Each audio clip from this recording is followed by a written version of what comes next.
Todos los asistentes están en modo de solo escucha.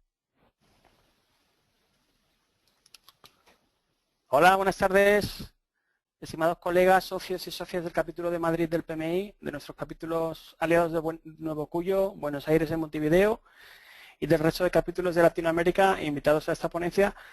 Soy Rafa Pagán, voluntario del grupo de voluntarios que gestionamos los webinars, junto con el resto de mis compañeros Juan Serret, Miguel Navarro y Paco Marín.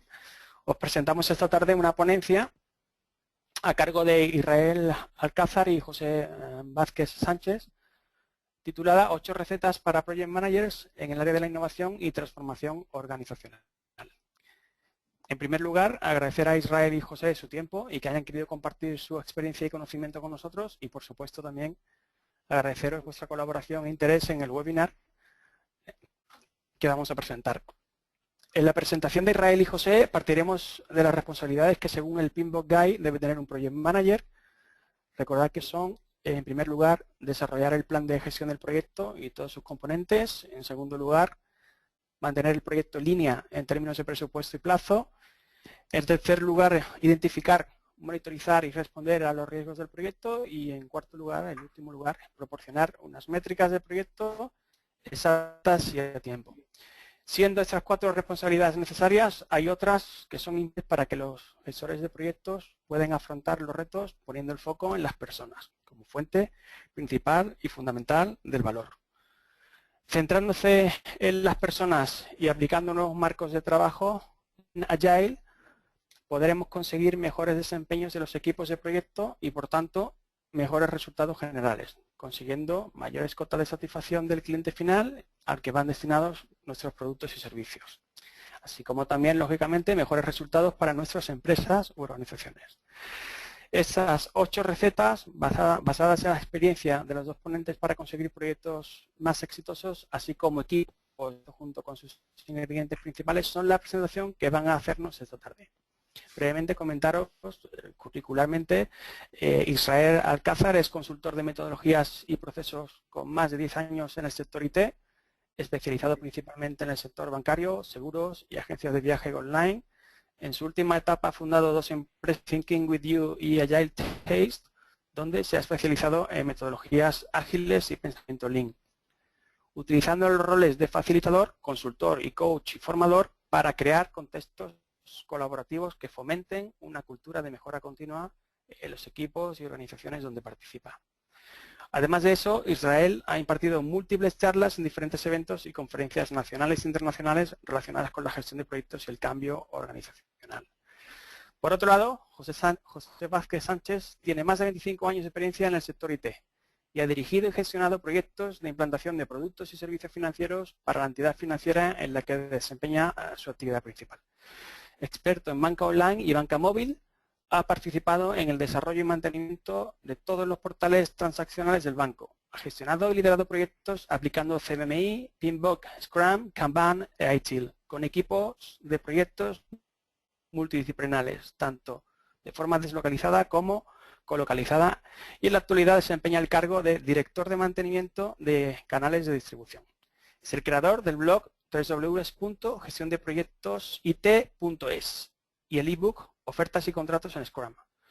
En 2013, José Vázquez e Israel Alcázar fundan Agile Taste, www.agiletaste.com, una iniciativa innovadora para la difusión de los modelos ágiles y el team building por medio del poder de la comida, aunando en las experiencias que ofrecen a sus clientes formación teórica, clases de cocina y retos gastronómicos. Por último, comentaros que la asistencia a este webinar supone la obtención de una PDU, estando el reporte de dicha PDU conseguida bajo la responsabilidad de cada participante. Os llegará un email con las instrucciones necesarias para el reporte de dicha PDU. También, junto con ese mismo email, os llega adjuntado un cuestionario de satisfacción.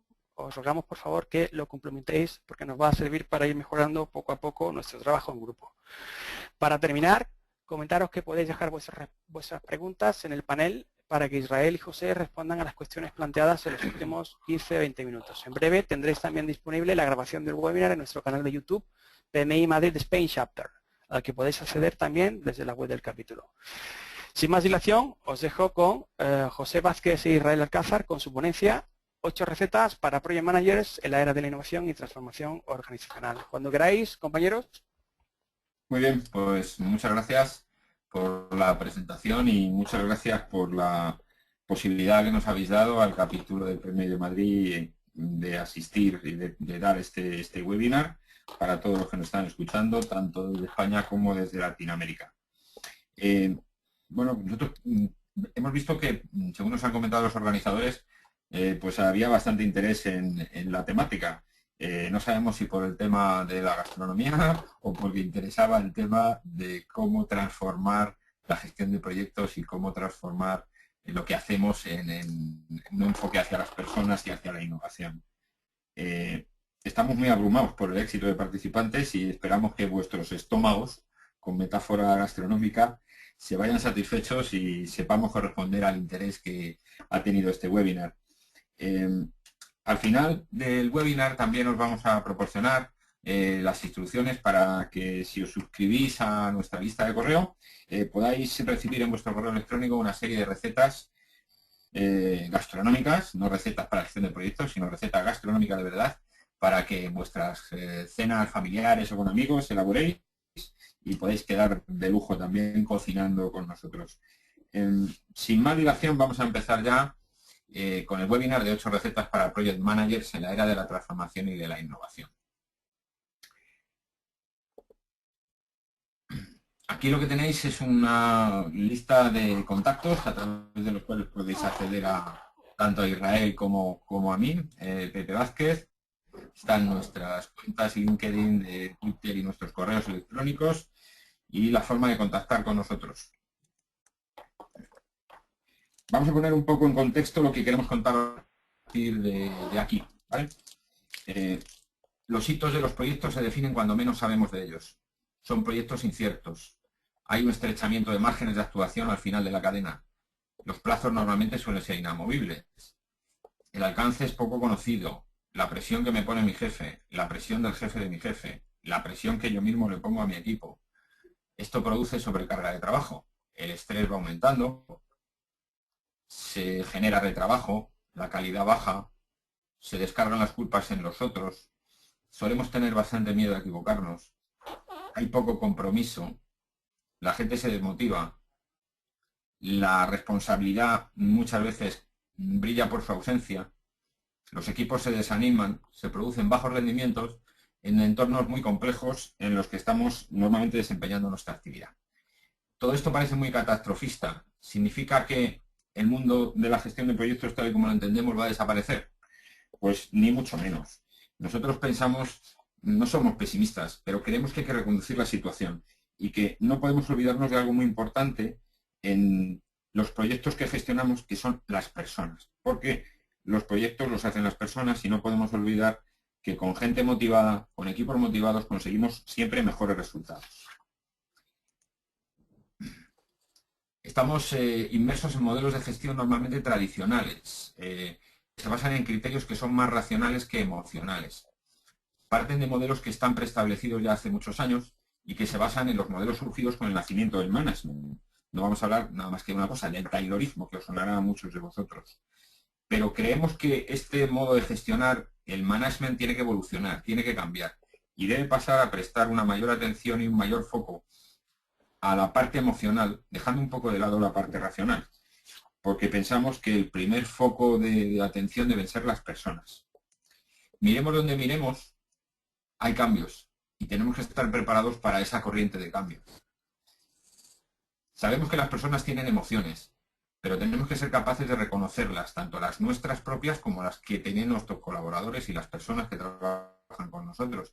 Y debemos tratar de intervenir o poder intervenir en esas emociones para conseguir mejores resultados. Hablamos de términos que son muy conocidos, como son la inteligencia emocional y la competencia emocional, que deberían estar dentro de la caja de herramientas que cualquier project manager, que cualquier líder de proyecto debe tener para poder hacer mejor su trabajo. Pero normalmente suele ser común pasar por alto estas habilidades. Yo os preguntaría, ¿cuántos de los que estáis escuchando os tomáis tiempo para trabajar emocionalmente con vuestros equipos?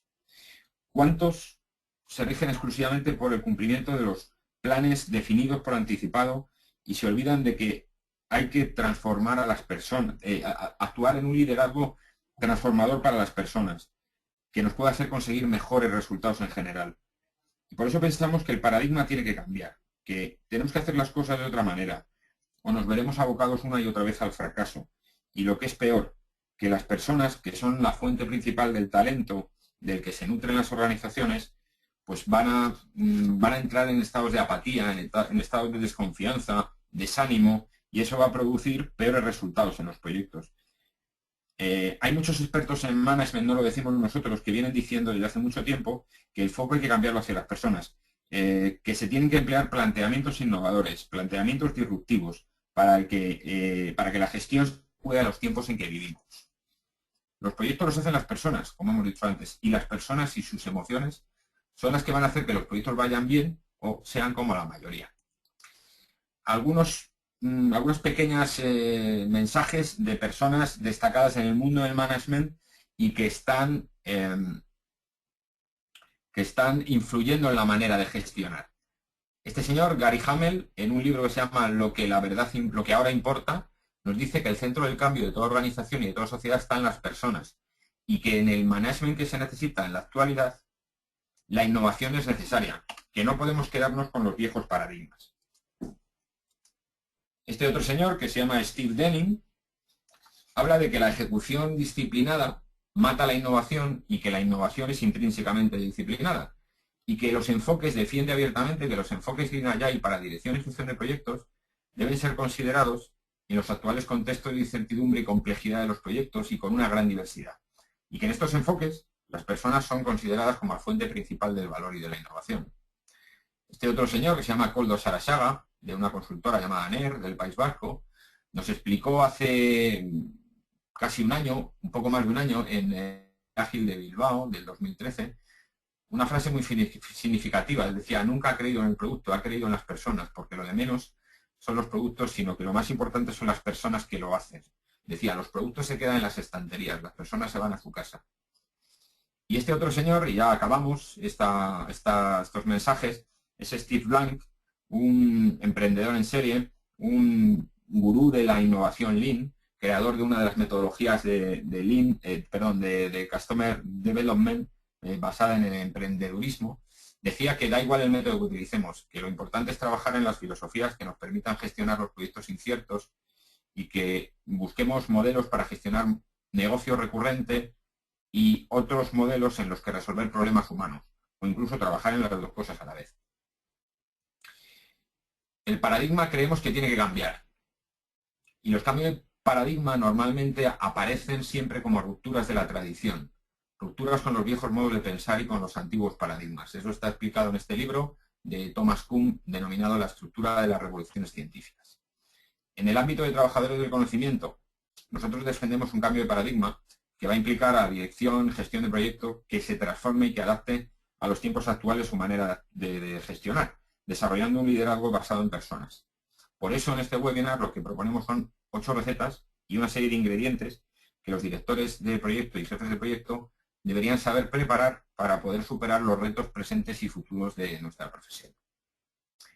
Nuestro paradigma, al igual que en la gastronomía, donde hay una salsa base que elabora el chef a fuego lento y que es la base de todos los platos o de muchos platos, creemos que hay unos principios en los que se apoya esta filosofía, que son los que vamos a ver en las recetas. Estas recetas se apoyan en las personas. En nuestra experiencia dentro de Agile Taste, que es la compañía que hemos fundado para ofrecer enseñanzas en modelos de trabajo Agile, con gastronomía y con retos gastronómicos que os ha comentado antes en la introducción Rafa Pagán, hay unos ingredientes base que vamos a potenciar en los proyectos para adaptarnos a la era de la transformación y de la innovación. Las 8 recetas, vamos a empezar ahora con ellas y vamos a iros contando en cada una de ellas el título de la receta y los ingredientes y una pequeña explicación sobre el porqué de su importancia. La primera de las recetas, y una de las más importantes, consiste en desaprender. Desaprender lo que ya hemos aprendido hasta ahora, pero manteniendo aquello que es importante y que aporta valor a la organización, no olvidándonos de adoptar nuevos hábitos y nuevos modelos enfocados en personas. ¿Y cuáles son los ingredientes? Pues los ingredientes serían estos que veis aquí. Un líder transformador, equipos pequeños, 1 tonelada de comunicación, gran cantidad de valores, un lenguaje renovado, basado en nosotros, en lugar de en tú, yo y ellos, y montones de empatía. Eso es muy importante. Entrando en cada uno de los ingredientes, pues en este caso, ¿qué vemos? Vemos que uno de ellos es un líder transformador. Y el dibujo, yo creo que lo dice bien claro. Necesitamos un líder que empuje, que tire, que arrastre de todos los demás y que no sea un líder de command and control como en los procedimientos, en los modelos de gestión tradicionales. Necesitamos un equipo pequeño como otro ingrediente. Está demostrado que los equipos pequeños son equipos más productivos. Aún así, tenemos proyectos muy grandes. Muchas veces hay proyectos de muchas personas. Lo que recomendamos es que esos proyectos se dividan en equipos más pequeños. Cuando tienes más de 20 personas, 30 personas trabajando en el mismo proyecto, pues es mejor crear varios equipos, dividirlo en proyectos donde hay muchísimo más comunicación entre las personas que en proyectos grandes. Necesitamos 1 tonelada de comunicación y la comunicación lo es todo. El fallo, un porcentaje muy grande de fallo en los proyectos se basa en los problemas de comunicación y esto es recurrente. Todos lo sabemos, pero ¿realmente hacemos algo al respecto? ¿Qué hacemos para mejorar la comunicación? Además, como los proyectos son cada vez más complejos, cada vez hay mayor cantidad de información en ellos, corremos incluso el riesgo de aburrir con tanta cantidad de información. ¿No será que tenemos un exceso de información de poco valor que nos hace perder la atención en lo que realmente es importante? Realmente pensar, ¿comunicamos información de valor? También tenemos que tener en esta receta una gran cantidad de valores. Valores como solidaridad, compañerismo, sinceridad, humildad y coraje. A veces nos centramos en las prácticas y nos olvidamos de lo importante, que son esos principios y esos valores. Y como consecuencia de que se nos olvidan esas cosas, los cambios no son perdurables. Si nos apoyamos en las personas para fomentar estos valores, los cambios que intentemos introducir en nuestros proyectos serán bastante más perdurables. El lenguaje. Si nos basamos en un lenguaje diferente, podemos conseguir mejores resultados. Un lenguaje más cercano. Un lenguaje que nos diga, hay que ayudar al equipo a mejorar, en lugar de gestionar el rendimiento. Un lenguaje que nos diga, tenemos que hacer las cosas correctas y en el momento adecuado, en vez de, vamos a aumentar la eficiencia. Un lenguaje que nos diga, tenemos que conseguir los objetivos del grupo, en vez de conseguir los objetivos individuales. Y el equipo necesita que termines esa tarea, enfocado en las personas, en el grupo, en vez de yo necesito que tú termines esa tarea. Es un cambio de lenguaje que nos va a hacer poner más énfasis en la persona y mejorar las barreras de comunicación. Vamos a acabar ya la receta 1 con un tema muy importante que es la empatía. Tenemos que procurar comprender las distintas realidades. Las cosas no son como las vemos nosotros, también hay otros puntos de vista. Entonces, debemos pensar que nuestro modelo mental no es el único válido, que también los otros tienen razón y que hay más de una realidad. Tenemos que ponernos en el pellejo de los demás para entender mejor las situaciones del proyecto. Esto es muy fácil de decir, pero es bastante complicado poner en práctica porque hay urgencias, hay presiones. Esto nos hace decidir y tomar acciones muchas veces sin pensar en cómo sienten o qué emociones tienen las otras personas, sin ser en definitiva empáticos. Tenemos que tratar de entender a los otros, entender sus motivaciones y entender sus miedos, las razones por las cuales actúan de una manera. Y esta empatía nos va a acercar a los demás. Yo os propondría que todos los días penséis y hagáis un ejercicio de empatía. Penséis si en el día anterior en vuestro trabajo habéis tenido alguna conversación en la que no os habéis puesto en el lugar del otro y habéis actuado solamente pensando en vuestra realidad. Intentar poneros en el lugar de la otra persona. Esto nos ayudará a que los comportamientos y las relaciones mejoren. No solamente en el trabajo, esto lo puedes aplicar en tu vida perfectamente. Ser más empático. Vamos a pasar ya a la receta número 2, que dice lo siguiente. Proporcionar y mantener una visión compartida del trabajo a realizar a todos los miembros del equipo. Fomentar el compromiso y las buenas relaciones entre las personas, ayudando y apoyando al equipo a resolver conflictos. ¿Qué ingredientes tiene? Un gran cuenco de visión, unas 4 cucharadas repletas de compromiso, un gran puñado de escucha empática y montones de conversaciones. Si vamos al apartado de la visión hay que obtenerla y transmitirla de una manera clara. Tenemos, y buscando la metáfora gastronómica, tenemos que tener clara la visión de cómo se tiene que cocinar el plato. ¿Quiénes serán nuestros comensales? ¿Cómo serán sus gustos? ¿Cuáles son sus miedos, sus preocupaciones? ¿Qué es lo que esperan de nuestros platos? ¿Qué experiencias han vivido en otros platos anteriores que hayan podido comer? Todo esto traducido al terreno de la gestión se puede obtener mediante una herramienta llamada Inception, que se utiliza bastante en los enfoques ágiles. Una Inception es una herramienta que nos va a ayudar a obtener y compartir esta visión con todas las personas del proyecto. Y la hemos representado aquí en los pasos que tiene, ¿no? En una Inception se trabaja para, sobre todo, todas las personas sepan a qué han ido a esa reunión en la cual se va a compartir la visión del proyecto. El que dirige la Inception tiene que pensar si todo el mundo que tiene que estar está. Debemos invitar a todos los actores involucrados. Tiene que esforzarse en hacer las preguntas correctas para obtener la mayor información posible sobre el alcance, sobre esa visión que vamos buscando. Habrá preguntas difíciles. Estas preguntas hay que hacerlas al principio. No nos tiene que dar miedo a obtener respuestas que nos provoquen a nosotros mismos miedo a cómo va a ser el proyecto, porque es mejor saberlo al principio, obtener las dificultades desde el momento cero. Todos tenemos que tener la misma visión, que es lo que vamos consiguiendo. Y además, en estas reuniones llamadas Inception, se manifiestan las relaciones entre los stakeholders del proyecto, lo cual nos puede dar una pista de cómo van a ser las relaciones entre unos y otros a medida que vayamos avanzando. Es una herramienta bastante recomendable para utilizar sobre todo en los arranques de proyecto, donde todos los actores involucrados tienen que estar y tienen que participar. En cuanto a la escucha, que es otro de los ingredientes, un gran puñado de escucha empática, podemos decir que hay 3 niveles de escucha. Y esto es muy importante, porque a todo el mundo le gusta que le escuchen. Sin embargo, muchas veces nosotros mismos hacemos que el otro se sienta mal porque no le están escuchando. Yo os preguntaría y también os haría una sugerencia. Pensar cómo sentís cuando alguien os interrumpe antes de que terminéis de exponer algo. Y pensar si vosotros también hacéis lo mismo. ¿Os habéis parado a pensar por qué interrumpís a los demás? ¿Y qué tendríais que hacer para no interrumpir a los demás? Yo creo que muchas veces nosotros mismos no nos damos cuenta. Interrumpimos a nuestro interlocutor por distintas razones. Pensar cuál sería esa razón cuando estáis interrumpiendo a los terceros. Hay 3 niveles de escucha. La escucha interna, enfocada y empática.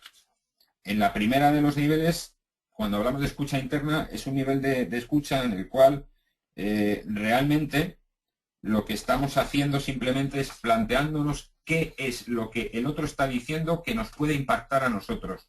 Pero no nos estamos preocupando por lo que él siente o cuáles son sus emociones.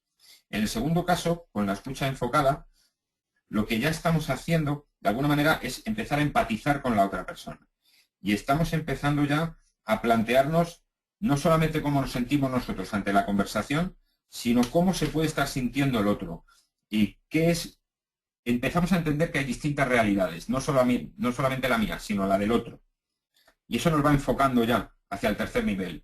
La escucha empática, o escucha global también se le llama en algunos otros sitios, en el cual ya hemos empatizado totalmente con la otra parte, pero además nos estamos fijando en otros aspectos, como la corporalidad, como la gestualidad, le pregunto sobre sus emociones, qué estados de ánimo son los que encuentro en la otra persona. Por ejemplo, le dice, te encuentro preocupado, estás nervioso, ¿hay alguna cosa grave que ocurra en caso de que estas especificaciones no estén terminadas a tiempo?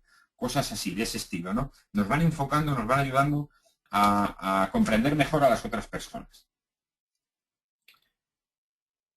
Respecto a las conversaciones, que es otro ingrediente, las conversaciones, basándome en un libro que ha escrito un autor argentino de la empresa Clear, llamado Martín Araimo, llamado Equipos más productivos, habla de 2 tipos de conversaciones, las significativas y las nocivas. Y dentro de las significativas hay conversaciones estratégicas, conversaciones para la acción y de aprendizaje.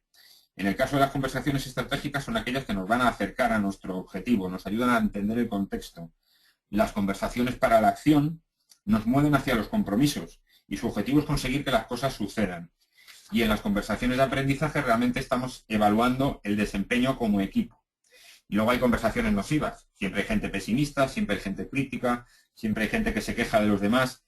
Y de esas conversaciones tenemos que saber como gestores interpretarlas para intentar poner remedios en ello.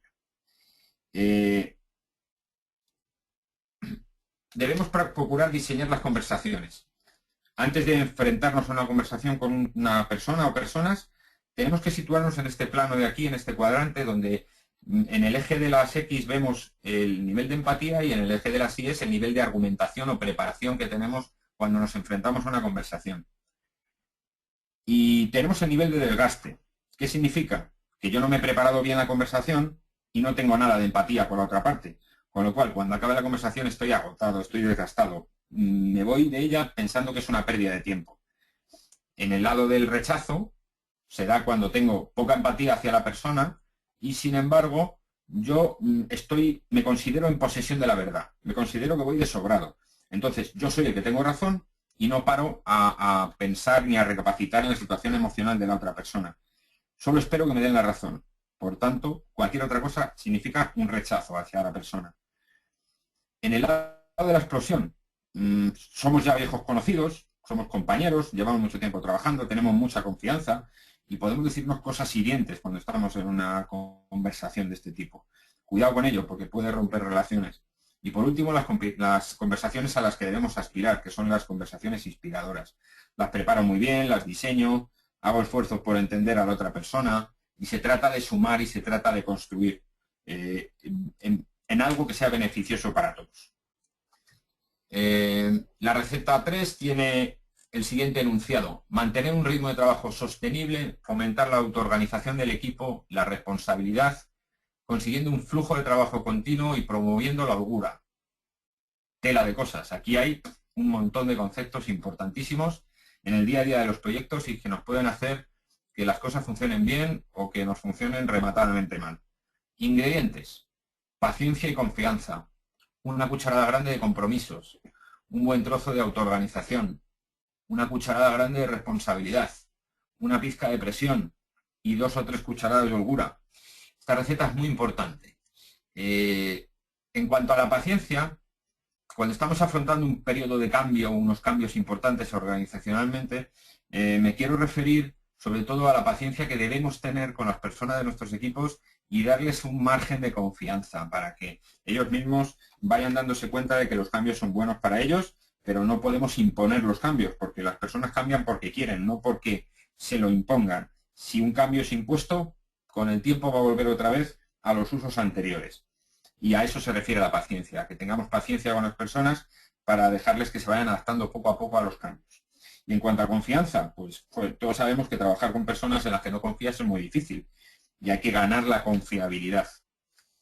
Esa confianza se tarda mucho tiempo en ganarla, pero se va a perder en un minuto, con lo cual debemos pensar el por qué no tenemos confianza hacia las personas o por qué perdemos esa confianza. Con el símil gastronómico, como hemos hecho antes, confianza, por ejemplo, en la cocina, sería tener la seguridad de que cada persona, de que cada cocinero va a tener su parte del plato preparada para el montaje final, que estará listo y perfecto cuando toque emplatar. Y tenemos la seguridad de que cada cocinero hace lo que tenía que hacer. Y en eso influye mucho el chef, símil jefe de proyecto, director de proyectos, porque transmite bien, porque ha declarado las políticas de trabajo de manera explícita, porque ha compartido esa visión que hemos visto antes y porque ha fomentado un sentido de pertenencia al equipo. Compromisos. Los compromisos, tenemos bastantes problemas con los compromisos en los proyectos. Casi siempre nos encontramos con compromisos incumplidos. ¿Y por qué? Yo creo que hay una razón bastante obvia en la que no nos damos cuenta de por qué no se cumplen los compromisos. Y es porque ni pedimos bien las cosas ni ofertamos bien. Tiene que ver con la manera en la que pedimos las cosas, ¿vale? Tenemos que explicar lo que está pasando no es hacer un pedido. Debemos ser más explícitos cuando pedimos las cosas. Si no lo explicamos, provoca confusión. Esa confusión hace que no haya acción y que por tanto los compromisos no se cumplan, empeorando las relaciones entre las personas. Y es frecuente confundir afirmaciones con pedidos. Eso nos conduce a la inacción y por tanto a la confusión. ¿Cómo hacemos los pedidos o cuáles son las claves de un pedido? En un pedido tenemos que saber a quién se dirige el que pide. El que pide tiene que tener claro a quién se dirige. ¿Qué es lo que espero de él? ¿Cuándo lo quiero?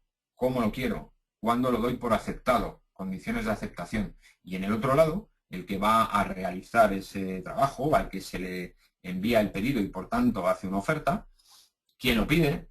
¿Qué se espera de él? ¿Para cuándo lo quiere el que lo pide? ¿Cómo sé que es correcto lo que yo hago para satisfacer la necesidad del otro? Y aquí fallamos mucho. A menos que entre uno y otro haya un acuerdo tácito entre el peticionario y la contraparte, si hacemos bien los pedidos, vamos a mejorar la oferta y por tanto los compromisos. Y esta será una clave fundamental para que entre las personas y en los proyectos mejore el compromiso. Otra vertiente del compromiso se basa en la implicación y en la colaboración. Tenemos que ser capaces de generar valor para otras personas y compartir lo que sabemos es una base de relaciones duraderas. Tenemos que ser oferta para otras personas del equipo. Transmitir lo que sabemos a los demás. Para aceptar compromisos también hay que ser capaz de exponer nuestras vulnerabilidades y eso a veces como personas nos da miedo. No os dé miedo preguntar y reconocer que no sabéis algo. Es la manera de conseguir cumplir mejor esos compromisos. Un buen trozo de autoorganización, otro ingrediente de la receta. ¿En qué consiste esto? En dejar al equipo participar en la toma de decisiones, con un marco de trabajo en el que las personas puedan exprimir, perdón, que le he dado sin querer, puedan exprimir sus capacidades y aportar valor. Las personas que participan en la organización del trabajo y en la toma de decisiones se sienten más motivadas y por tanto más comprometidas. Y hay un libro interesante que podéis descargaros de manera gratuita de la web de este autor que se llama Eugenio Molini, que se llama Participación Genuina, escrito en 2012, en el que habla de dos lógicas. La lógica organizacional, que es la lógica de la eficacia, y la lógica de las personas, que es la lógica de la felicidad. Y nos explica que cuando las dos cosas están balanceadas, todo funciona mucho mejor en los proyectos. Es decir, las organizaciones son sanas cuando hay una buena lógica de la eficacia y las personas son felices cuando trabajamos en la lógica de la felicidad. Por tanto, es importante que ambas dos estén equilibradas. Entonces hay que fomentar que las personas se autorregulen, se autogestionen y en ese momento ocurre, y nosotros lo hemos visto en nuestras experiencias en Agile Taste, hay un momento mágico en el que el trabajo empieza a fluir de manera autónoma sin que nadie intervenga. Las personas se han autoorganizado casi como por arte de magia. Cucharada grande de responsabilidad.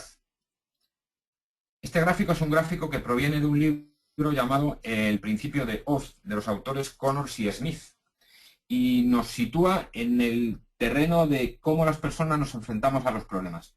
Las personas que están por debajo de la línea suelen ignorar el problema, señalar a otros como causante del problema, o yo solo me preocupo de salvar mi culo, o me voy a esperar a ver qué es lo que pasa, y mientras tanto aguanto y no hago nada, o pido ayuda a los demás y digo, tú me dirás lo que haces, o simplemente eludo mi responsabilidad diciendo, no es mi trabajo.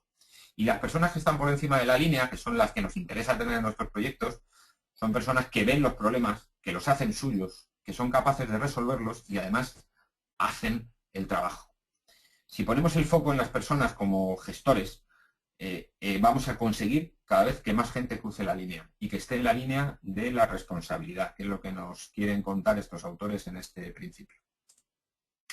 Por último, una pizca de presión, y no se me malinterpreten las palabras. No se trata de estrés, se trata de mantener un cierto nivel de trabajo hasta un nivel en el cual llamamos la presión máxima viable, que se basa en la ley de Yerkes-Dodson, que son dos psiquiatras que declararon esta ley, que decía que un grado moderado de estrés facilita el alto rendimiento, pero por encima de cierto punto ese rendimiento decrece. En entornos deportivos no ocurre así, porque en entornos deportivos a más presión hay más rendimiento, pero en entornos de trabajo de conocimiento hay que tratar de quitar presión a las personas, identificando cuál es el punto de presión máxima viable y actuar, identificando las emociones que provocan entrar en esa curva descendente. Se trata de buscar un ritmo de trabajo sostenible, pero al mismo tiempo se trata de en responder a los objetivos organizacionales. Y 2 o 3 cucharadas de holgura para acabar ya la receta 3. ¿Qué es la holgura? La holgura es el espacio de tiempo que necesita la persona para poder pensar y mejorar. Y esto está defendido por Tom DeMarco en su libro Slack del año 2002, donde nos habla sobre el espacio que necesitan las personas para poder adaptarse a los cambios de un modo sostenible. Necesitamos tiempo para mejorar, para pensar. Y es un error la sobreutilización de la capacidad.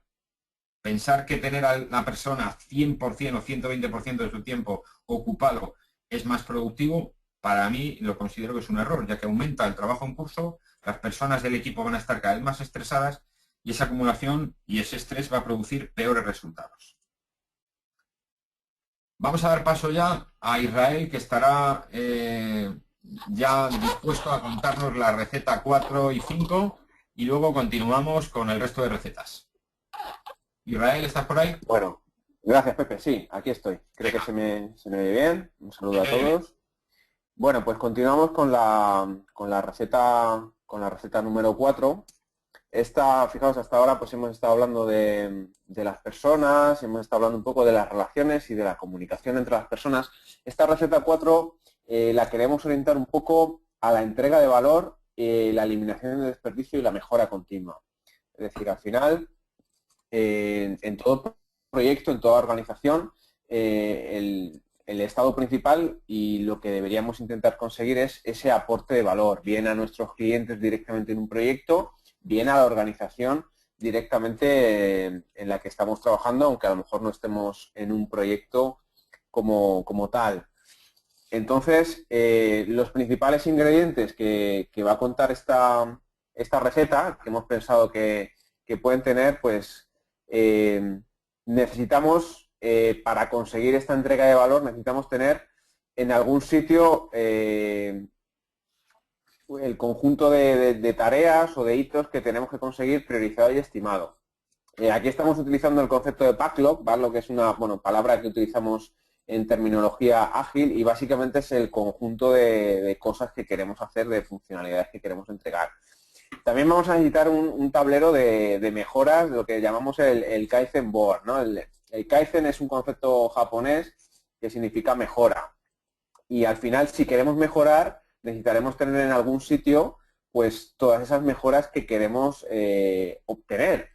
El poder de la visualización es muy importante. Entonces, todo lo que veamos y tengamos visible, podremos gestionarlo y podemos tratarlo. Entonces, bueno, pues las mejoras, pues tengámoslas visibles.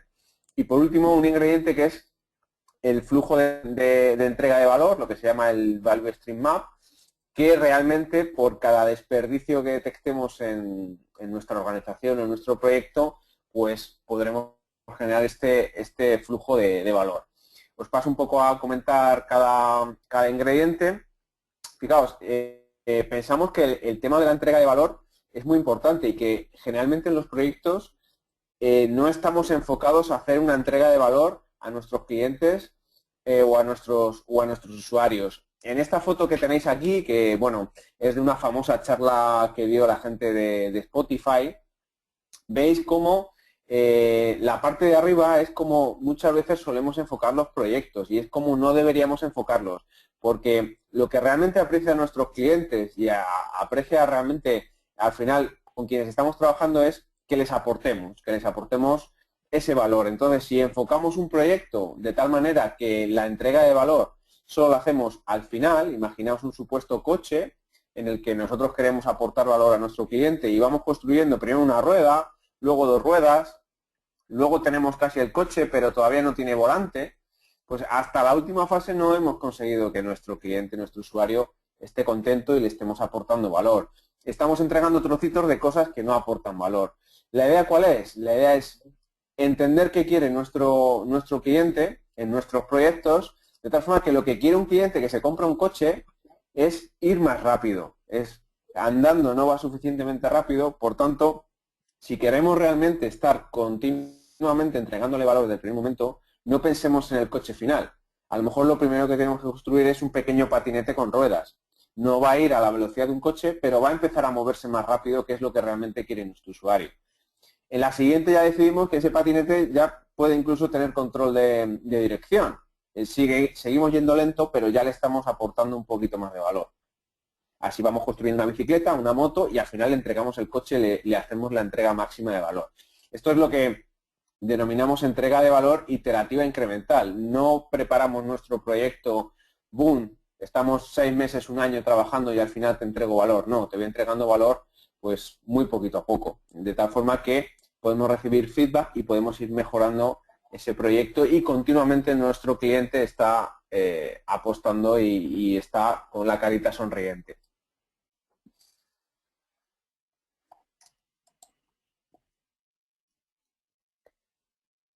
Por otro lado, el conjunto de requisitos, cuando nos encontramos en los proyectos, estamos trabajando con un equipo, los equipos tienen y pueden entregar valor, suponiendo que hemos orientado nuestro proyecto a entregar valor, y tienen una velocidad determinada. Entonces, generalmente los requisitos que queremos cubrir de nuestro cliente suelen ser muchísimos. Entonces, nuestro equipo tiene una capacidad determinada y se hace fundamental que sepamos estimar y priorizar de una manera adecuada. Ahí, como gestores de proyecto, tenemos que conseguir esa priorización, ese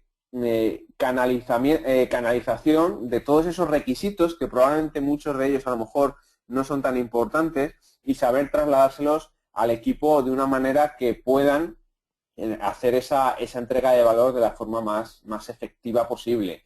Entonces, ese embudo es fundamental. Tenemos que conseguir, como gestores de proyecto, priorizar y estimar de una manera adecuada el conjunto de requisitos que tenemos, que siempre va a ser mucho y siempre va a ser elevado. Y eso es importante, porque eso quiere decir que hay muchas cosas que hacer y que el proyecto pues tiene una entidad interesante.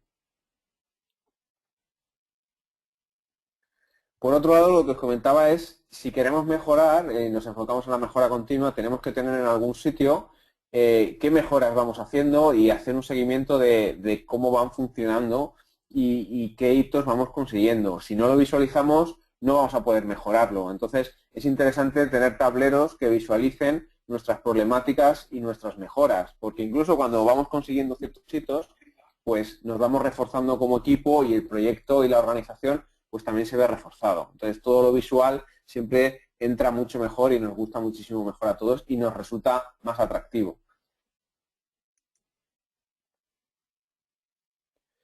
Y enfocarnos también en analizar el flujo de valor. Es importante que en nuestros proyectos y en nuestras organizaciones detectemos qué desperdicios tenemos, porque en esos desperdicios es trabajo que realmente no nos aporta nada de valor. Entonces, si queremos optimizar la entrega de valor y queremos optimizar esa felicidad de nuestro usuario, de nuestro cliente, de nuestros compañeros, pues al final tenemos que detectar qué trabajo hacemos que está resultando desperdicio, ¿no? Entonces ahí, por cada desperdicio que vayamos detectando, que analizamos que no aporta valor ninguno ni al proyecto ni a la organización, tenemos que ser capaces de analizar el estado en el que estamos, el estado actual, el estado ideal en el que nos gustaría estar sin ese desperdicio y posibles estados futuros, de tal forma que vamos mapeando y vamos analizando qué desperdicios y cómo impactan en nuestra cadena continua de valor, de tal forma que nos permite detectar deficiencias en esa cadena de valor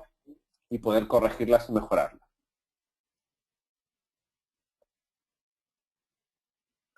En la receta número 5, al final, obtener y proporcionar al equipo los recursos necesarios, bueno, pues para conseguir una ejecución excelente. Estamos hablando todo el rato de las personas necesitan un contexto, necesitan un ecosistema en el que trabajar, y nosotros deberíamos, como gestores y como líderes, establecerles el mejor contexto posible y el mejor marco de trabajo posible en el que puedan trabajar. Ingredientes que pueden formar esta receta, pues la formación continua en el equipo. Hay por ahí una frase que dice, ¿qué pasa si formamos al equipo y se nos va? Y le responde, bueno, ¿y qué pasa si no le formamos, no?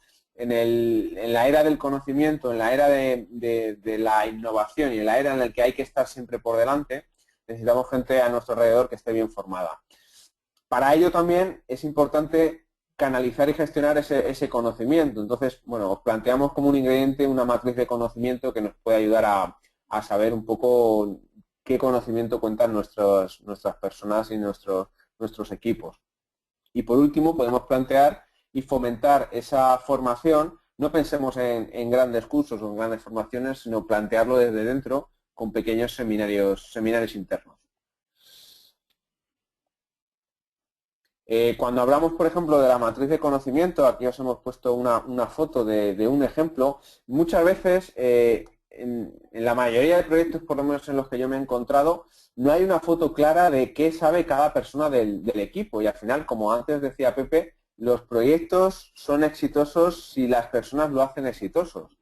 Y no tenemos una foto clara de qué tenemos en cada persona que puede aportar al equipo, ¿no? Entonces, con esta matriz de conocimiento y habilidades, por un lado lo que tenemos en las columnas son las personas que forman el equipo y en las filas pues tenemos conocimientos o habilidades que hacen falta para que el proyecto pues llegue a buen término. Entonces, en este caso, pues vamos categorizando con diferentes puntos qué nivel de conocimiento, qué nivel de habilidad tienen las personas que forman el equipo en cada uno de los ámbitos que hemos detectado. De tal manera que si vemos que, por ejemplo, en una determinada fila todas las personas tienen un 1, pues vemos de una manera muy visual que eso hay que potenciarlo. También nos permite esta matriz de conocimiento detectar posibles cuellos de botella y islas de conocimiento. Si, por ejemplo, detectamos que en una fila, en un conocimiento concreto, hay una persona que tiene la máxima puntuación y el resto tienen muy poca o nula, pues tenemos un problema, porque si a esa persona le sucede algo inesperado, pues el proyecto se puede ver abocado al fracaso si el conocimiento o la habilidad es crucial, ¿no? Entonces es importante tener este tipo de matrices, porque de una manera muy visual podemos ir viendo cómo la gente va evolucionando y qué puntos de mejora a nivel de conocimiento necesita el equipo. Y aquí os ponemos un ejemplo de una empresa amiga que se llama Autentia. Os digo, al final el aprendizaje y la mejora tiene que estar incrustado en los genes de la organización. Y la mejor forma de fomentarlo es desde dentro. Muchas veces nos quejamos de que no tenemos tiempo, yo no puedo ir a una formación porque voy a estar 5 días fuera. Bien, las formaciones grandes están bien y al final pues de vez en cuando hay que ir ampliando el conocimiento, pero pensemos en esas pequeñas miguitas de conocimiento que podemos ir fomentando día a día. Generalmente en España tenemos un horario de jornada partida en la que generalmente en las empresas pues se da 1 hora o 2 horas para comer. Salvo que salgas a comer fuera, en media hora, 40 minutos, la gente suele comer, ¿no? Entonces, ¿por qué no aprovechamos y sacamos 5, 10, 15 minutos de la hora de comer y fomentamos que la gente se prepare charlas y comente brevemente al resto de personas del equipo algún conocimiento que ha aprendido, una pequeña píldora que se encontró, una pequeña charla? Entonces, esta empresa Autentia está fomentando esto y en su página web, de hecho, tenéis vídeos de charlas que los empleados se preparan a la hora de comer. Estos son pequeñas píldoras, pero poco a poco van consiguiendo esa cultura del aprendizaje, de la mejora y de me preparo algo y, bueno, pues se lo cuento al resto del equipo y eso pues fomenta que todo el mundo pues poco a poco vaya aprendiendo. Bueno, ahora vuelvo yo de nuevo a contaros otra receta, que es la receta número 6, que trata de fomentar entre todos los componentes del equipo un espíritu innovador y de intraemprendimiento, perdón. ¿Y qué ingredientes necesitamos? Hay uno muy básico que necesitamos. Un cerebro, que eso lo tenemos todos. Kilos y kilos de pasión. 1,5 kilos o más de pensamiento disruptivo. Y también un pellizco de inconformismo. Vamos a por el primero de los ingredientes, el cerebro. Antes hemos hablado de Koldo Sarasara y de la conferencia Ágil 2013 que se celebró en Bilbao. En la keynote que dio Koldo nos trasladó allí unos mensajes que me apunté en mi libreta y me parecieron claramente inspiradores respecto al aspecto de la innovación. Decía lo siguiente: todas las personas tenemos capacidades para la creatividad, para emprender y para innovar.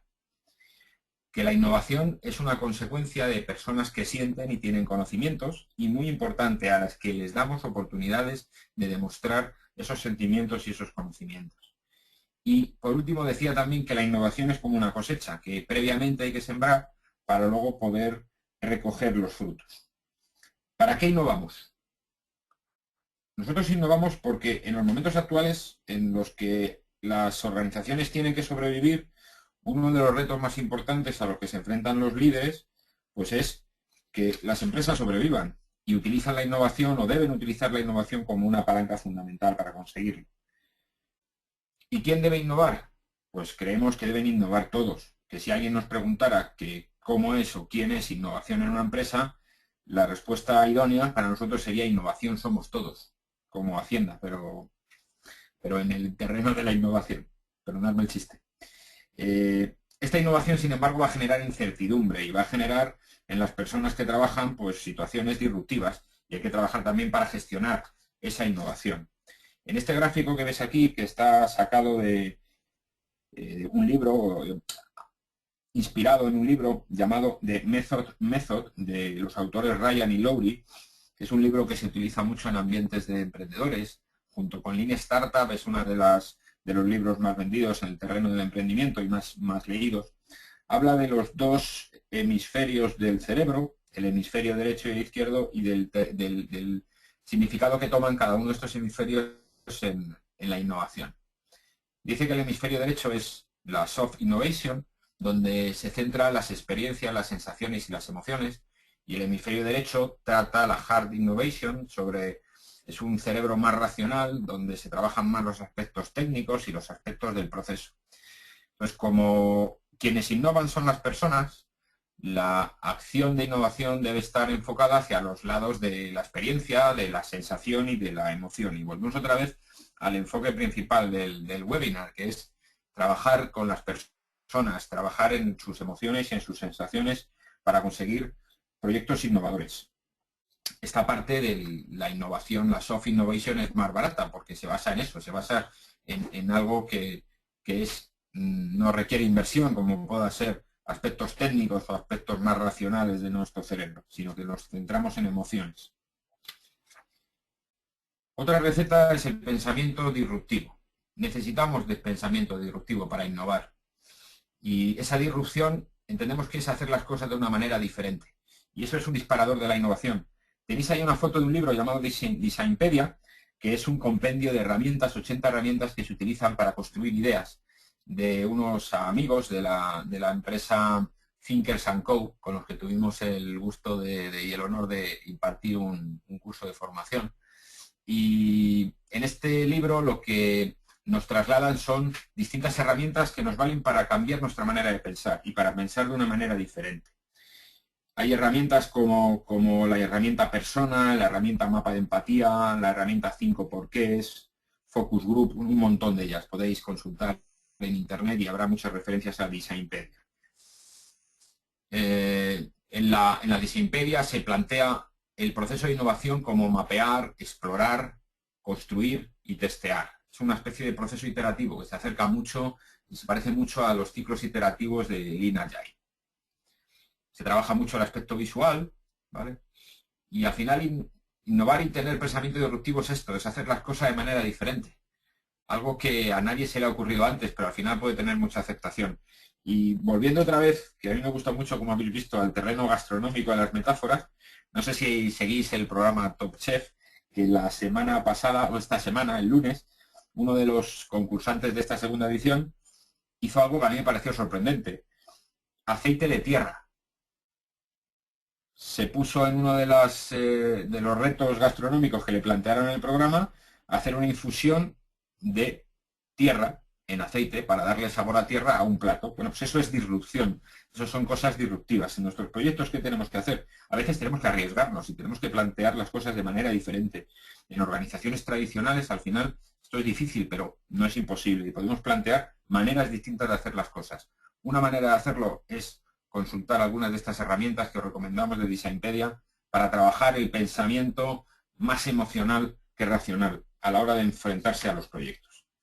Y por último, esta receta 6 también tiene otro ingrediente interesante, que es el inconformismo, un pellizco de inconformismo. Un inconformista es un innovador, es alguien que lucha por lo que cree, que piensa en mejorar y que valora las actitudes contrarias. ¿Qué enseñanza tenemos de aquí? Que no nos quedemos anclados en el status quo, que reaccionemos, que planteemos cambios, que promovamos mejoras, que accionemos las cosas. Pero tener cuidado. Hay organizaciones en las que hay alérgicos a este ingrediente. Entonces tenemos que trabajar muy bien eso. El miedo al cambio hace que se frenen muchas iniciativas y saber quiénes son alérgicos al inconformismo nos puede hacer regular ese pellizco de inconformismo que tendríamos que tener todos para mejorar siempre las cosas. La receta número... me equivoco, nos falta un ingrediente. El ingrediente de la pasión, kilos y kilos de pasión.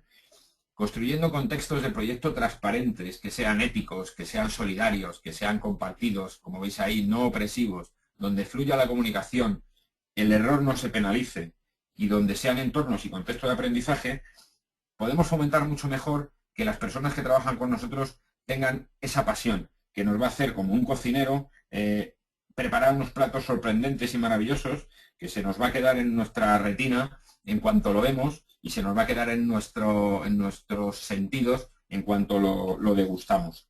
Trabajemos los proyectos con cariño y en un contexto de este tipo conseguiremos mejorar la pasión de nuestros colaboradores. Voy a dar paso otra vez a Israel porque va a contarnos la receta 7, que ya la tienes aquí, Israel, toda tuya. Bien, en esta receta 7, que se titula, bueno, fomentar la transparencia y visibilidad del proyecto para todos los participantes. Lo que nos queremos enfocar con esta receta es un poco a ese flujo de información, ¿no? Antes comentaba Pepe que estamos muchas veces saturados de información. Entonces, ¿cómo gestionamos y cómo damos visibilidad a la información que realmente es útil y cómo evitamos sobrecargar a todo el mundo con información que no es interesante? ¿Qué ingredientes lo componen? Pensamos que un buen tablero, unas buenas políticas explícitas, una buena definición de terminado y apoyarnos mucho en herramientas visuales. En cuanto al tablero, aquí os hemos puesto algunos tableros en los que, con los que trabajamos, a los equipos en los que ayudamos. Al final el tablero tiene que ser el corazón del equipo y tiene que plasmar de forma visual un poco el estado en el que se encuentra el proyecto. Aquí os hemos puesto dos fotos de dos equipos diferentes en el que, bueno, pues si supiéramos los códigos de colores, lo que significa, y supiéramos un poco la leyenda de este tablero, pues de una manera muy visual seríamos capaces de entender y de ver el estado en el que está el proyecto. Si fomentamos la visibilidad y fomentamos la transparencia, estamos fomentando la confianza y estamos haciendo que las personas confíen más y cojan sobre todo pues más apoyo. ¿Por qué? Porque cuando te sientes vigilado y cuando realmente piensas que te están controlando, pues al final lo que se provoca es que te bloquees, ¿no? Y de esta manera, con los radiadores de información, como los llamamos, pues la información fluye por sí misma. Entonces, ahí está reflejada, le sirve al equipo para estar sincronizado y cualquier persona que pase por delante, porque es un tablero público, pues puede saber el estado del proyecto.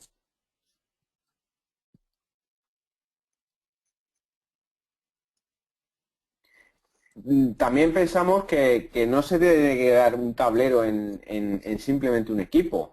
En este caso, este tablero que os saco, bueno, es uno de los clientes con los que trabajo y es un tablero a nivel organizacional. Es un portfolio de proyectos en los que cada columna es una línea de negocio estratégica y cada POSIT representa pues algo que se quiere hacer sobre esa línea estratégica y al final pues a lo mejor cada POSIT de esos son meses de trabajo. ¿Esto qué nos permite? Pues nos da visibilidad pues a nivel de organización. Este tipo de tableros, al final, bueno, lo que nos permiten es, sobre todo, tener un punto de encuentro, tener un punto de sincronización y saber que cualquier persona que pase por allí, pues va a estar informada. Entonces, al final, los tableros pues se transforman un poco en el corazón que late y que da un poco ese ritmo al proyecto, en este caso a la organización. Los tableros al final, pues la verdad es que irradian mucha información, pero hay que tener claro que nos exigen ciertas cosas, nos exigen disciplina para tenerlos actualizados y nos exige también llegar a cierto consenso de tal forma que lo que se plasme en ese tablero, pues nos sintamos todos cómodos. De nada nos va a servir un tablero desactualizado. Entonces, irradian mucha información y son muy interesantes siempre y cuando los tengamos actualizados. Nos van a aportar visibilidad, nos van a aportar lo que llamamos reportabilidad, es decir, no hace falta que la gente nos pregunte, sino que directamente pueden consultar el tablero y les va a aportar, y nos aportan esa transparencia. Por tanto, nos dan esa confiabilidad y esa confianza que necesitamos. Las políticas explícitas. Cuando llegamos a acuerdos y a consensos en los equipos y en las organizaciones, muchas veces no las indicamos explícitamente en ningún sitio, lo que fomenta que primero, cuando entra una persona nueva no lo conozca y segundo, que al final cada uno entendemos los acuerdos y los consensos de manera diferente. Entonces, creemos que es interesante para fomentar la visibilidad y la transparencia hacer explícita cualquier política que decidamos como equipo. Cualquier acuerdo, cualquier consenso nos va a aportar claridad, nos va a aportar confianza y nos va a aportar un punto en el que en caso de duda sabemos a qué política llegamos. Nos aportan entendimiento y sobre todo ante situaciones y malos rollos pues nos aportan un punto de acuerdo.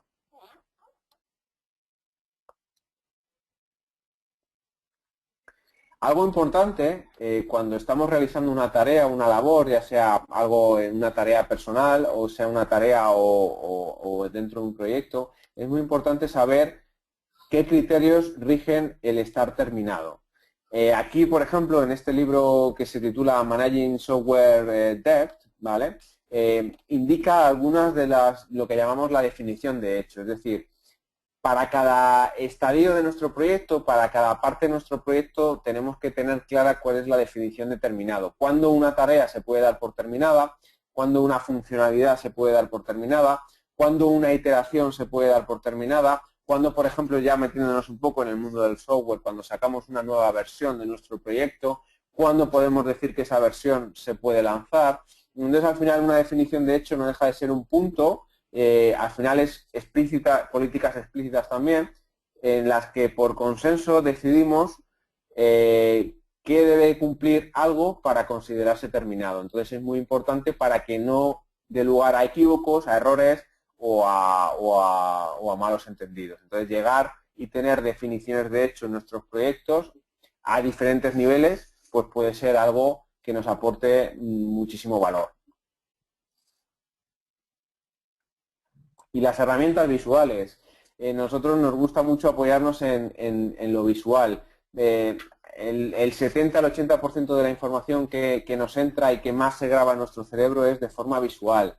Y al final, si conseguimos visualizar lo que queremos, podemos conseguir que aflore pues todas las necesidades o que aflore todo lo que nos preocupa. Este caso, que ponemos aquí esta foto, pues es un proyecto en una organización en el que se decidió visualizar lo que se quería. En este caso es una web de viajes en la que se hizo partícipe a toda la organización, ya que esto estaba en un pasillo en la que pasaba todo el mundo, en la que cada empleado podía sugerir mejoras sobre la web.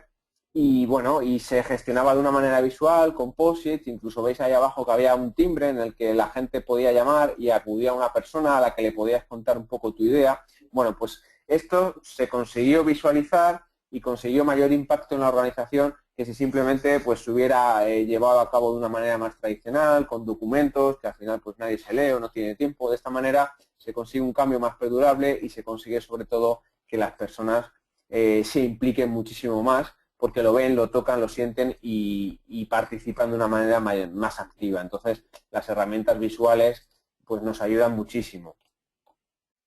Aquí, por ejemplo, tenéis, pues esto es una sala en la que en uno de los proyectos se quiso palpar de una manera muy visible todo el trabajo que había pendiente. Era un proyecto de 6 meses y, bueno, pues plazos imposibles y demás. Entonces, esto se le llamó la habitación del pánico, básicamente porque aquí estaba todo lo que el proyecto necesitaba. Entonces, en lugar de agobiarnos de presionarnos y de no conseguir más que estrés, se consiguió plasmar en esta habitación todo lo que se requería, se consiguió priorizar y se consiguió focalizar al equipo solo en lo estrictamente necesario, de tal forma que se fue realizando las entregas de proyecto de forma incremental, poniendo foco en lo realmente importante, pero de una manera visual se tenía claro un poco cuál era la visión global del proyecto. Entonces esto, la foto ha salido un poco rara porque es una panorámica y bueno, no es que fuera la habitación de 2x2, era un poquito más grande, pero para que os hagáis una idea un poco de esa habitación donde estaba la esencia y todo lo que el equipo necesitaba y el proyecto necesitaba tener. Y ya la octava receta, consideramos que todo esto tiene que estar apoyado dentro de una cultura de aprendizaje continua donde el fallo no esté prohibido, porque si penalizamos el fallo estaremos penalizando el aprendizaje. Seguro que si os vais a pensar en la cantidad de cosas que habéis aprendido a lo largo de vuestra vida, los mayores aprendizajes os los habéis llevado de errores cometidos. Entonces, debemos fomentar una cultura de aprendizaje en nuestras organizaciones, de tal forma que cuando haya un fallo, ese fallo se analice por qué ha pasado para que no vuelva a suceder, pero no se penalice, no haya culpables, sino haya mejoras. Entonces, los ingredientes que componen esta tarea, pues creemos que un recipiente hasta arriba de espíritu de mejora, varias cucharadas de la cultura de no penalizar errores y muchos kilos, aquí hemos puesto uno, pero bastantes más de uno, de resolución de conflictos, porque los conflictos son algo habitual y son algo que nos deben empujar a la mejora. En cuanto al primer ingrediente, que es el espíritu de mejora que necesitamos tener, a ver si pasa la transparencia, ahí, ¿vale? Esta foto me parece muy ilustrativa. A veces estamos tirando para adelante, tenemos mucho que hacer, poco tiempo y al final no nos damos cuenta que la mejora resulta fundamental y que necesitamos pararnos, pensar en lo que estamos haciendo y no ir como pollo sin cabeza para adelante, porque nos puede pasar lo que pasa en la foto, ¿no? Que estamos tirando de un carro con ruedas cuadradas y por seguir tirando y tirar para adelante nos olvidamos de que a lo mejor podemos pararnos a pensar si a lo mejor podemos mejorar, ¿no? Entonces necesitamos este espíritu y este valor y para en momentos sobre todo delicados, pues tener la capacidad de poder pararnos un momento, pensar en lo que estamos haciendo, en cómo lo estamos haciendo y poder mejorar. Ahí las retrospectivas a nivel de equipo, en la que de forma periódica nos juntamos y analizamos lo que estamos haciendo bien, porque también es importante analizar lo que se hace bien para seguir haciéndolo, pero también nos enfocamos en lo que podríamos hacer mejor. De tal forma que con pequeñas mejoras conseguiremos poquito a poco pues hacer circular esas ruedas.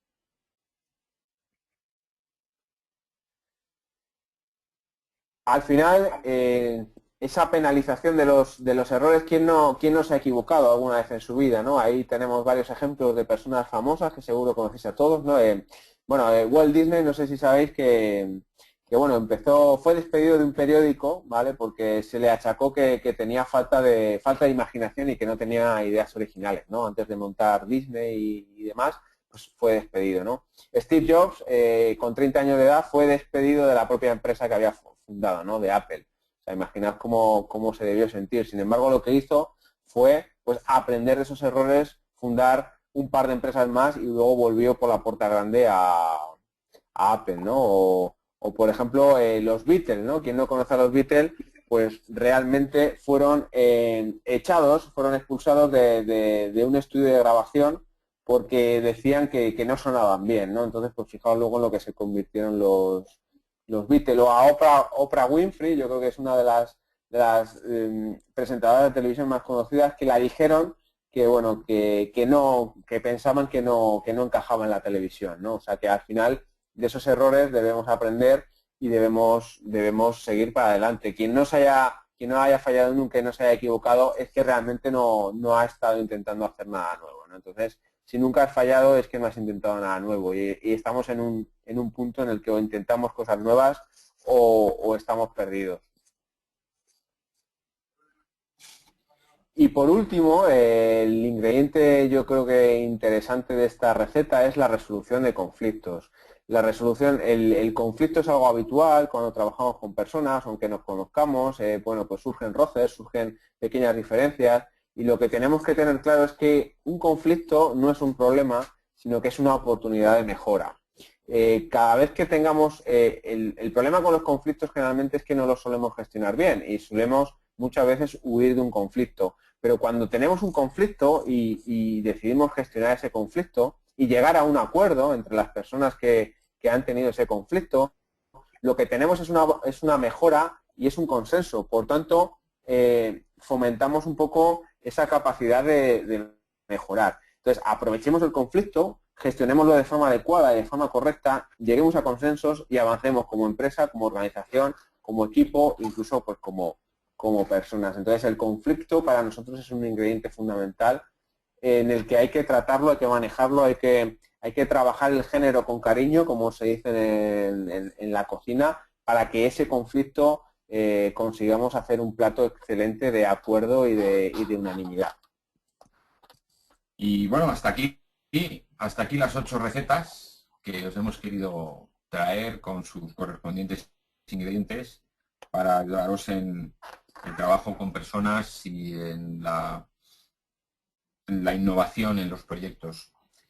Solo queremos deciros una cosa más, que para más información podéis contactar con nosotros a través de agiletaste.com y como os decía al principio, os vamos a obsequiar con algunas recetas de las que realizamos en nuestros cursos y retos gastronómicos y solamente tenéis, si estáis interesados, que entrar en agiletaste.com y registraros en nuestro boletín o newsletter para estar informados de nuestras novedades y al mismo tiempo a todos los que os registréis os enviaremos a la dirección de correo 2 o 3 recetas bastante interesantes, facilitas y sencillas para preparar en vuestros eventos familiares y que quedéis estupendamente.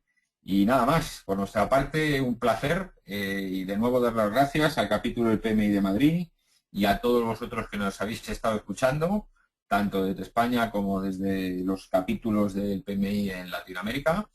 Y pues encantado. Y esperamos que haya sido de utilidad o que hayáis encontrado en lo que os hemos contado y en los ingredientes de las recetas aspectos que os ayuden a mejorar en vuestro día a día, en vuestros proyectos y en vuestras relaciones y emociones con las personas con las que trabajáis. Un placer. Muchas gracias. Creo que tenemos unos minutillos para alguna pregunta. No sé si estamos ya un poco fuera de tiempo, ya nos comentáis, pero aquí estamos si hay alguna preguntilla. Sí, a ver. Muchísimas gracias, Israel. Pepe, muchísimas gracias. A ver, de momento hay poquitas preguntas, pero seguro que la cosa se va animando, ¿vale? Bueno, Almudena una pregunta respecto al conocimiento. Bueno, comenta que en su empresa el lema es la información es poder, ¿vale?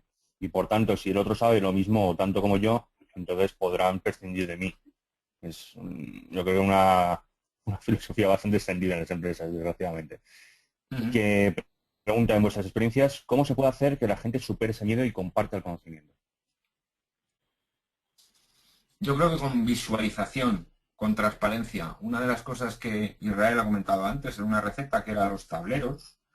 Los tableros afloran las situaciones de los proyectos. Es verdad que ponen de manifiesto a veces cosas que, como en su habitación del pánico que comentaba, que son problemas de cara a los proyectos. Pero superar el miedo se consigue poco a poco con esa visualización y pensando, o intentando por lo menos, que desde los estamentos superiores no se penalice el error. Visualización y transparencia, diría yo, sobre todo utilizando alguna herramienta que nos permita conocer la situación y que todo el mundo tenga la misma información. Todo el mundo, no solamente unos pocos. Israel, si quieres aportar. Sí, yo por mi parte y por mi experiencia, creo que efectivamente, por desgracia, en muchas organizaciones es bastante habitual lo de pensar y lo de la información como poder. pero yo creo que es porque no estamos enfocados en ambientes colaborativos. Tampoco es culpa nuestra muchas veces porque nadie nos ha enseñado en ningún sitio a colaborar. Por desgracia, desde pequeñitos en el colegio nos enseñan a competir y no a colaborar. Entonces, lo que llevamos en los genes no es la colaboración, es la competencia. Entonces, pensamos que cuanta más información tengamos, más competentes seremos y más lejos llegaremos, cuando todos sabemos que nadie es imprescindible y que por mucha información que tengas, no vas a ser imprescindible en ningún sitio, ¿no? Entonces, yo creo que al final cambiar ese modelo de estar compitiendo y de pensar que cuanto más sepa, entonces más poder voy a tener, a pasar a un modelo y a un ambiente organizacional de colaboración en el que yo sé información y por eso te ayudo a ti, y si te ayudo a ti, entonces tú me ayudas a mí, y al final quien gana es la organización, no el todos. Yo creo que al final es complejo, es complicado, pero tenemos que fomentar esa colaboración y, bueno, pues con lo que comentaba Pepe, pues la transparencia, la visibilidad, los tableros visuales, que la información fluya, pues es fundamental para conseguir esa colaboración. Yo, para mí, cambiar el enfoque de competencia a colaboración es fundamental para que las empresas entendamos que la información, pues al final es algo que a todos les resulta importante y que a todos les puede aportar, pero que no es algo que pueda utilizar como una herramienta de poder, ¿no? Entonces, bueno, es complejo porque es un tema que llevamos en el ADN incrustado a fuego. De acuerdo. Israel pregunta sobre la última receta, ¿vale? La gestión de conflictos especialmente.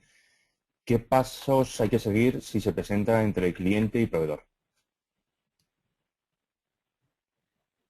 Realmente da igual, cliente-proveedor al final es personas. Entonces, lo que tenemos que aprovechar es ese conflicto para conseguir un acuerdo. Es decir, el conflicto generalmente se genera porque tenemos o diferentes expectativas, o tenemos diferentes visiones, o tenemos malos entendidos, puede haber problemas de comunicación. Entonces, aprovechemos el conflicto, tratemos el conflicto, gestionémoslo con nuestro cliente, con nuestro proveedor, intentemos llegar a consensos. Consensos que, además, siguiendo otra de las recetas, indiquemos explícitamente, es decir, políticas explícitas. Cuando hemos llegado a un consenso porque hemos resuelto un conflicto, indiquémoslo, de tal forma que si en algún momento en el futuro se vuelve a producir el conflicto, pues vayamos a ese decálogo de políticas y digamos, oye, acuérdate que cuando este conflicto se nos sucedió en el pasado, llegamos a este acuerdo, ¿no? Entonces, no hay recetas mágicas, hay intentar llegar a ese acuerdo, ¿no? Luego hay muchas dinámicas y muchas dinámicas de equipo y de grupo que solemos utilizar, pero generalmente la empatía con el otro, el poner en común las visiones y sobre todo el escuchar a la otra persona para entender su necesidad y poder llegar a ese acuerdo, ¿no? Pero no hay una receta mágica, valga la redundancia, para la gestión de conflictos. Sí, os animo a que cuando se presente un conflicto, ya sea en vuestra vida profesional o personal, con quien sea, que intentéis gestionar ese conflicto y llegar a un acuerdo por ambas partes. Es lo más beneficioso siempre. Yo aportaría solamente una cosa, va un poco en línea también con lo que dice Israel, de la empatía. Yo diría, cuando voy a enfrentarme al conflicto, cuando vaya a ese conflicto, abordado con una cosa en la cabeza. Piensa que tu realidad no es la única válida. Piensa que a lo mejor el otro también puede tener razón o también tiene razón. Entonces, plantéalo desde un punto de vista de ponerte en el lugar del otro. Esa empatía que decíamos en una de las recetas. Es muy importante. De acuerdo. María Teresa pregunta que cómo gestionar al jefe que oculta información porque no confía en sus empleados. Yo me preguntaría por qué no confía en sus empleados, lo primero, ¿no? A veces también podemos caer en el error de nosotros mismos no ser confiables. Y no ser confiables porque no hemos sido capaces de responder a nuestros compromisos. Complicado. Complicado porque, como decíamos antes, los compromisos también tienen que ver con las peticiones y las ofertas, con la manera en que se piden las cosas y la manera en que nosotros somos capaces de entender. Entonces, puede darse el caso también que no confíen en nosotros como consecuencia de que no hemos sido confiables y nos deberíamos plantear qué hacer para ser confiable. No nos tiene que dar miedo preguntar lo que no sabemos. Yo me he encontrado muchas veces en ámbitos profesionales en los que las cosas no se hacen bien precisamente porque alguien no ha preguntado de manera correcta o le ha dado miedo demostrar sus desconocimientos. Y yo creo que eso es una manera de generar falta de confianza quizá en ese jefe que comenta la persona que ha preguntado. Puede darse la situación contraria. Yo puedo ser una persona confiable, pero sin embargo esa persona que es mi jefe pues tiene miedo también o se ve amenazada. Es complicado de responder. Pero preguntémonos también nosotros mismos si nosotros hacemos las cosas para ser confiables.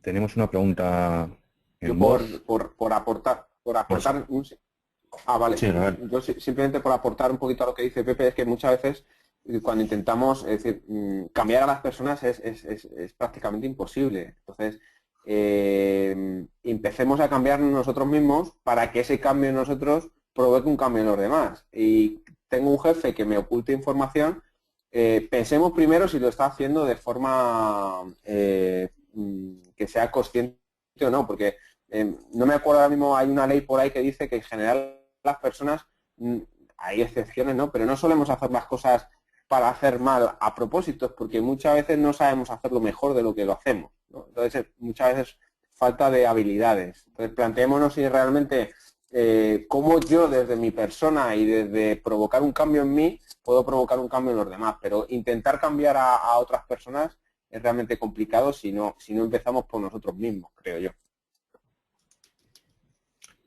De acuerdo. Bueno, doy paso a Rafa, que quería hacer una pregunta en voz. Hola, Rafa.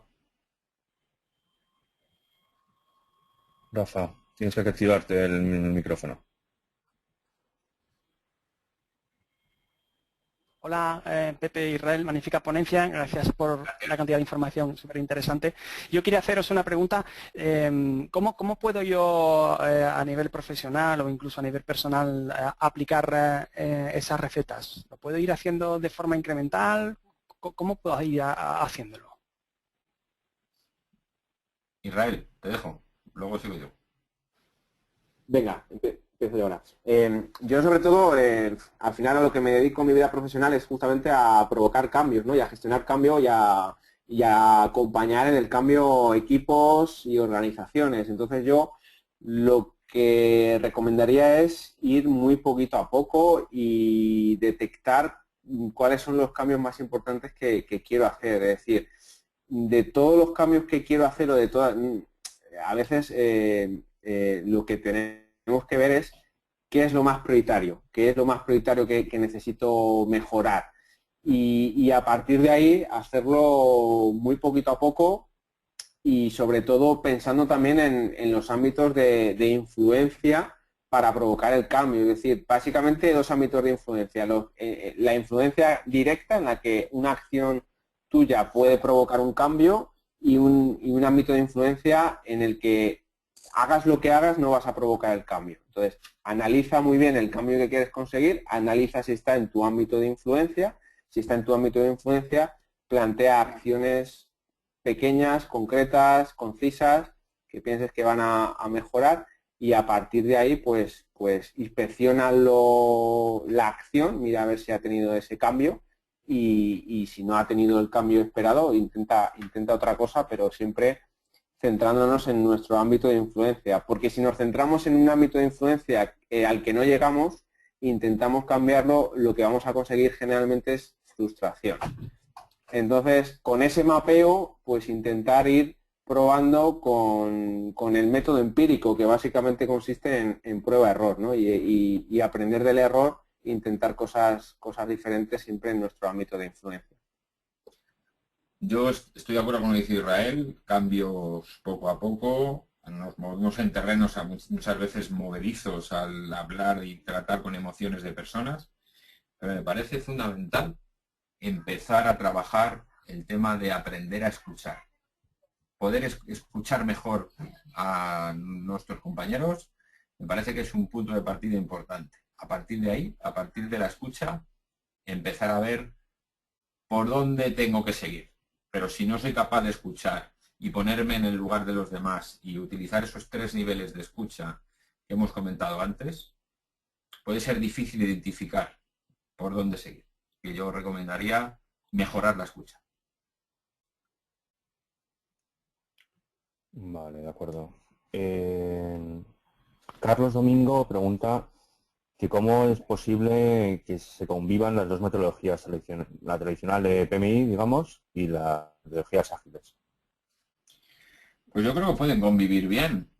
No todos los proyectos son válidos para metodologías ágiles. Hay proyectos que funcionan perfectamente con metodologías tradicionales del tipo de PMI.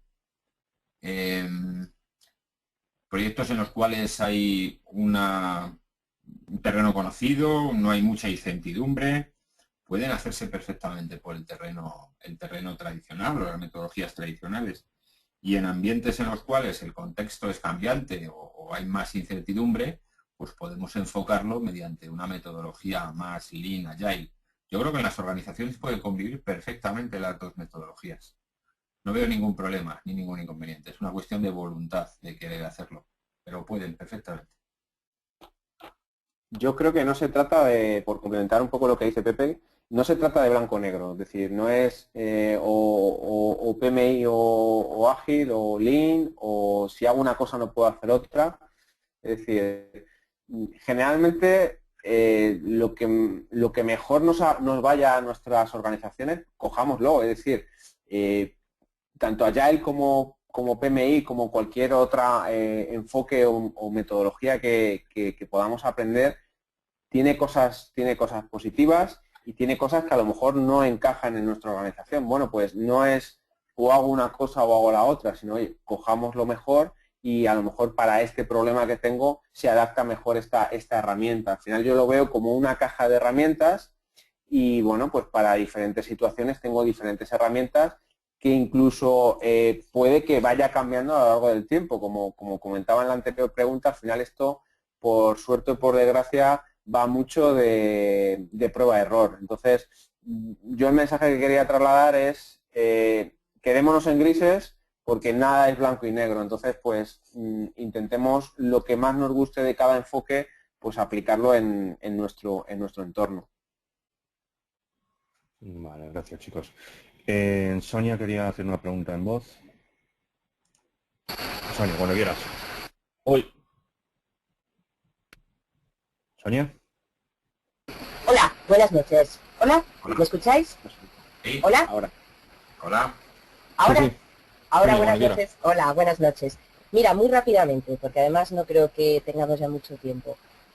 No sé cocinar mucho, ¿vale? Así que disculparme, voy a intentar poner una metáfora dentro de la cocina. He hecho en falta una receta para que, por ejemplo, un chef, un cocinero, bueno, con todos estos ingredientes se encuentre con que o bien los ingredientes para realizar el plato no son los adecuados y no tiene ningún poder para cambiarlos, o bien pues están en mal estado.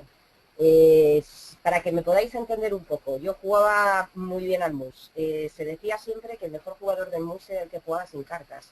Y a mí me han reprochado muchas veces algunos responsables míos el hecho de que no sabía jugar y que solo sabía jugar en campos de primera división, que cuando los campos eran de tercera división ya no sabía jugar. No sé si me he explicado con tanta metáfora. A ver. ¿Qué tal te salían las jugadas esas al mus sin cartas? Pues la verdad es que bastante bien, pero por eso es que muchas veces el enfoque, o sea, está muy bien y es verdad que lo podemos llevar a la otra parte, es decir, no a la jefatura de proyecto como líderes o como jefes de proyecto, sino a la parte de yo como parte de un equipo también me puedo aplicar esas reglas, pero muchas veces no tenemos nosotros, los jefes de proyecto, herramientas para poder decidir o poder elegir en cierta manera las mejores personas y sin embargo son personas, con lo cual esas recetas puede ser que los ingredientes no sean los adecuados o no estén en buen estado. Entonces, ¿qué hacemos? Vale. Una sola receta. Mira, ahí, Sonia, si me permites, Pepe, primero contestar. Sí. Nosotros en nuestras experiencias tenemos un ejemplo claro, nuestro cocinero, que no le gusta que le llamen chef, nuestro cocinero Nacho, pues no siempre en los equipos acaban las recetas de la mejor manera y ahí está la magia del cocinero, ¿no? El poder sacar el mayor rendimiento de esa receta en el estado en el que ha quedado. Entonces yo creo que como jefe de proyecto, como al final ese líder, pues tengo que ser capaz de sacar lo mejor de las personas que tengo alrededor. Y eso no es tarea fácil, claro que no. Y yo todavía no conozco el equipo perfecto, es decir, al final todos venimos al mundo con nuestras bondades y con nuestras deficiencias, ¿no? Pero al final de lo que se trata mucho es de comprender un poco eso y de tratar de sacar lo mejor. Y eso es un trabajo muy del día a día y muy de tratar de empatizar con el otro y de tratar de ver un poco cómo podemos conseguirlo. Entonces ahí está la magia del cocinero. Yo creo que un cocinero bueno, pues efectivamente tendrá que conseguir, si no tiene o si no se siente capaz de esas habilidades, pues tendrá que ir a cursos de cocina con Ferran Adrià y tendrá que experimentar con el nitrógeno para que cuando se encuentre en una situación diga, oye, pues esto de aquí y de allá, pues ahora me sirve, ¿no? Entonces, que tampoco nos limitemos a nosotros mismos porque al final es un tema de seguir trabajándolo, pero yo creo que efectivamente yo no conozco el equipo perfecto y al final pues tenemos que conseguir sacar lo mejor de cada uno, pues cada uno con nuestras herramientas. Yo, por complementar lo que dices tú, Israel, y darle alguna respuesta a Sonia, le diría, vamos a ver, no es lo mismo una merluza que un merluzo. Me explico. Una merluza, si te pone en mal estado, ya la tienes que tirar. No hay manera de reconducirla. Sin embargo, una persona, dices tú que no siempre es la mejor para poder abordar un proyecto, no te puedes olvidar o no podemos olvidarnos de que esas personas pueden cambiar. Esas personas con la motivación adecuada, con la gestión adecuada, con el conocimiento de los problemas, de sus motivaciones, de sus niveles de autonomía dentro del equipo, puede reconducir la situación y puede mejorar, puede cambiar de estar en mal estado a ser una persona que tiene unas capacidades que a lo mejor es que no están explotadas. A lo mejor es una persona de un equipo que está en un sitio donde no le gusta. Y entonces en esa función que está haciendo, pues no da lo mejor de sí mismo. La labor de los jefes de proyecto también está en saber conocer cuáles son esas motivaciones de las personas y en poder hacer una gestión de sus expectativas para poderlo reconducir y mejorar la calidad del plato final. Hay un libro de Daniel Pink que se llama Drive, que en español no me acuerdo del título en español, pero al final habla de lo que nos motiva realmente a las personas. Y una de las cosas que dice al principio del libro es que un alto porcentaje de las personas que acudimos a nuestro puesto de trabajo vamos sin motivación ninguna. Entonces, como bien dice Pepe, intentar buscar esa motivación. Y al final hay muchos estudios y mucha literatura acerca de lo que realmente nos motiva a las personas, ¿no? Y que muchas veces estamos equivocados y pensamos que a las personas les motiva otra cosa y realmente lo que motiva realmente a una persona pues es otra cosa diferente y eso es lo que tenemos que fomentar, ¿no? Y buscar qué motiva a la gente que tenemos alrededor y intentar fomentarlo en la medida de nuestras posibilidades y nuestro círculo de actuación y de influencia siempre.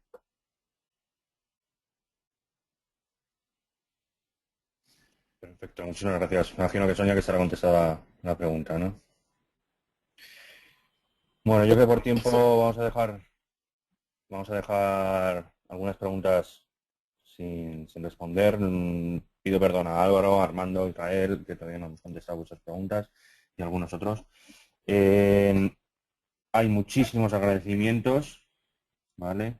Y bueno, voy a dejar un poco a Rafa que quiere cerrar un poco el webinar.